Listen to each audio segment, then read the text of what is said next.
30 septembre 1991, le jour où la démocratie haïtienne a été étranglée dans son berceau. Le 30 septembre 1991 marque l'un des tournants les plus sombres de l'histoire politique haïtienne.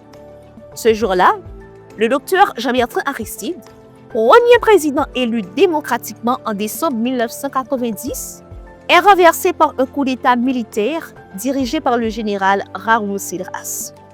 L'espoir populaire, incarné par Dr Aristide et soutenu par la majorité issue des classes défavorisées, a été brutalement écrasé par une alliance entre les forces armées, l'élite économique et des intérêts étrangers hostiles à tout changement structurel. Ce coup d'État n'était pas seulement une rupture politique, mais une attaque directe contre l'idée même de souveraineté populaire. Durant les 3 années qui suivirent, Haïti sombra dans une répression féroce, largement documentée par des organisations de défense des droits humains. Des centaines de personnes furent tuées, emprisonnées ou portées disparues.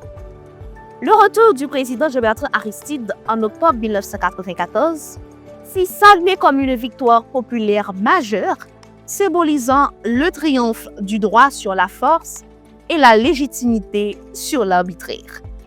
Nous-mêmes haïtiens, regardons, folle baille lumière, prestige. L'on garde blanc, ou garde le danger parce que c'est le monde même j'en pas baisser tête devant personne. Pas baisser tête devant personne. Toussaint Louverture, te respecter tout le monde, il n'y a pas de peur personne. 34 ans plus tard, les effets de cette rupture historique à la démocratie demeurent visibles.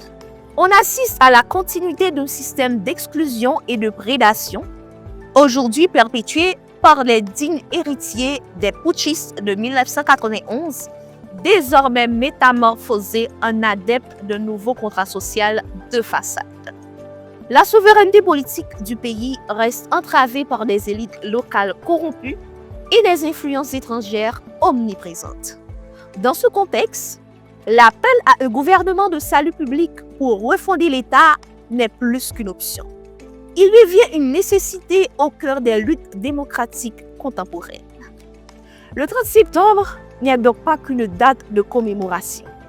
C'est un repère de lutte, un rappel constant de la fragilité de la démocratie haïtienne et du devoir collectif de mémoire et de vigilance. Tant que les aspirations populaires seront systématiquement trahies, la démocratie en Haïti ne sera qu'une façade vide, incapable de répondre aux exigences de justice, de souveraineté et de dignité nationale.